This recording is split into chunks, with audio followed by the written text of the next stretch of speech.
আজকে শুরু করছি এই আজরাক প্রিন্টের এই কুর্তিটা দিয়ে। এই যে এটা হচ্ছে আজরাক প্রিন্টের একটা কুর্তি, পিওর কটনের ওপরে। এই যে এটা হচ্ছে প্রিন্ট আর এটা হচ্ছে কালার, বোঝা যাচ্ছে? আচ্ছা, এই সিকোয়েন্সেরই যে যে কালারগুলো আছে সিরিজের, আমি সেগুলো দেখিয়ে দিচ্ছি।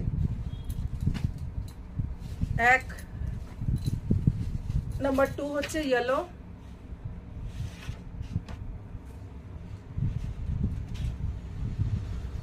নাম্বার 3 হচ্ছে ব্লু,